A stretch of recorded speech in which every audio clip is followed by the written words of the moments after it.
And it's standing just as firm and just as tall as it can stand for its age. And of course, as the wind's blowing the big trees, it's blowing the little tree. Well, what do you get to your point in time? Well, I'm gonna get to my point. The tree knows its purpose.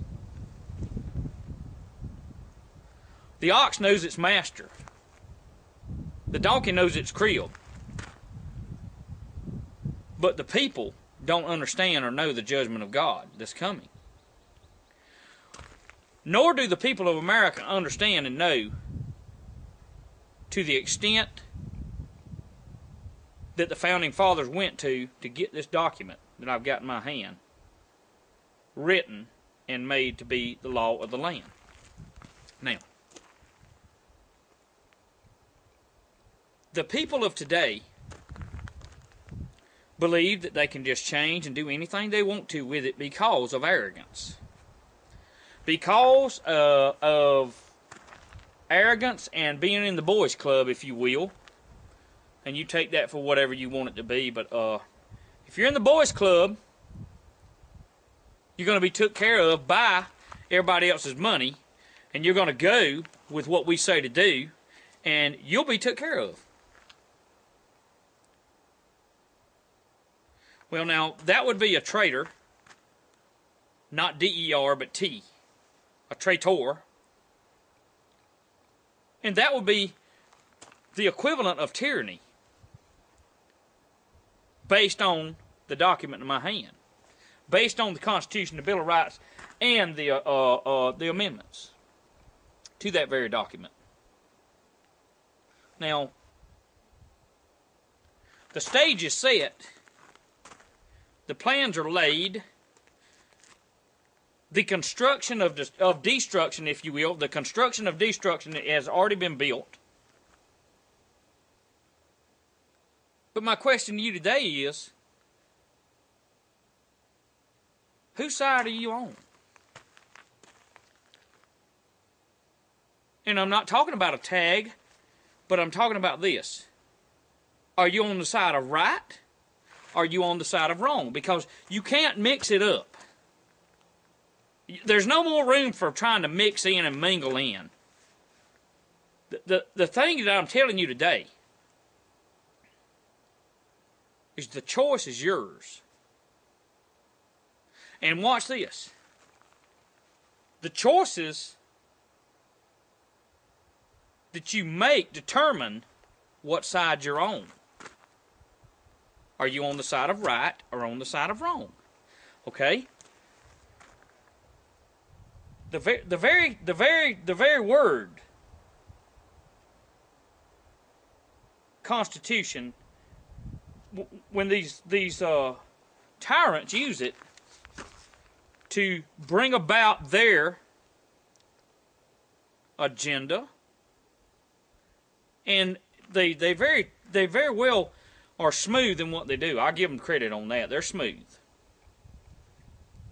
But the very using of it when they don't mean it is literally hypocrisy. Now, let's just call a spade a spade. I used to play cards and I used to shoot pool and gamble a lot, okay? I'm not by no means Mother Teresa or whatever. But let me say something to you. A spade is a spade in a deck of cards. You can't change it. You cannot, and that's a fact. Even though it's just a card, the fact is an ace of spades is an ace of spades.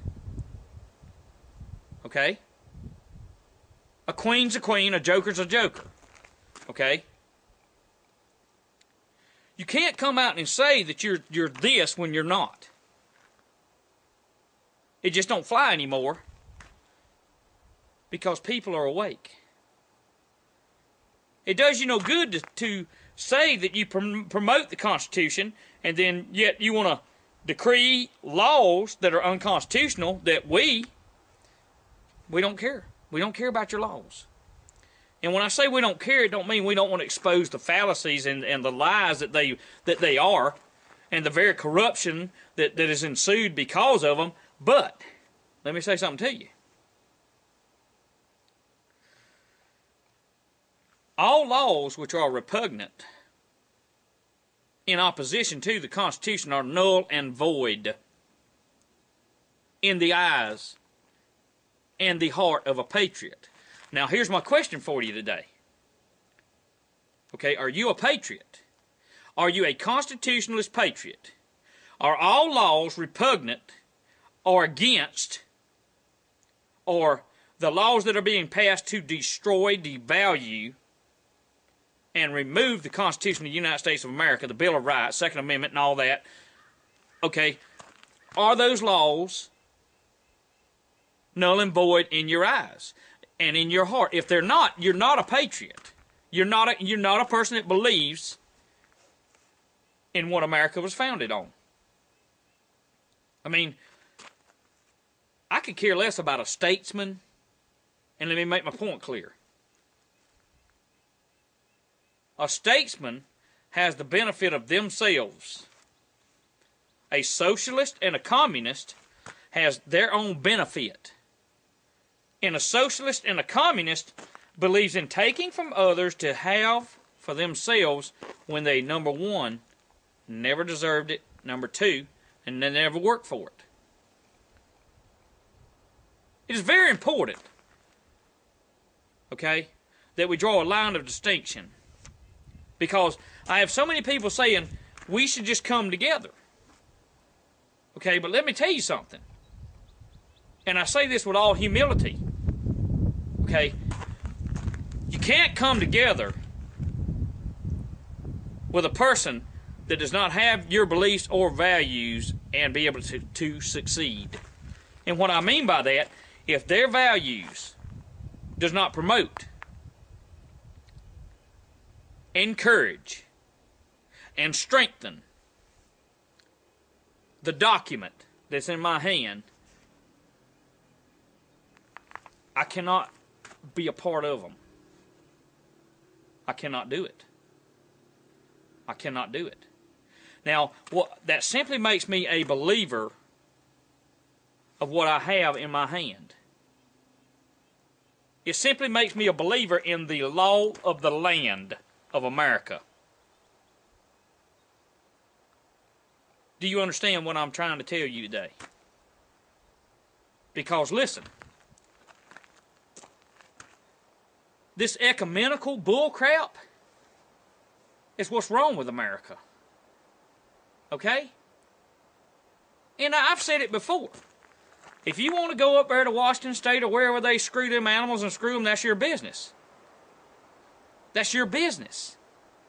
Okay? If you believe in bestiality, that's your business. But here's the thing of it. Here's the thing.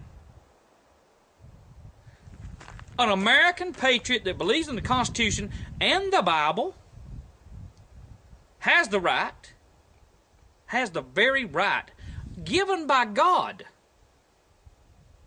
that our founding fathers quoted and proclaimed His providence when they come from tyranny to freedom. And by the way, with much bloodshed is the way I'm standing here today. But back to my point. You have the right to be a homosexual. Okay? You have that right. Remember this. Individual right to be a homosexual. But watch this. You don't have the right to turn other people into that homosexual. You have the right to never own a gun or pick up a firearm. But you don't have the right. You don't have the right to take that from me. You just don't have that right. Because it ain't in the Constitution. It is not in there. Therefore, any laws that are against this are null and void. And the sooner people that call themselves constitutionalists and patriots and you know, believers in the very heart and the breathing of America, the sooner you get that into your heart, my friend, and understand that any law that is outside of this Constitution is null and void, the sooner you will be that patriot that you're called to be.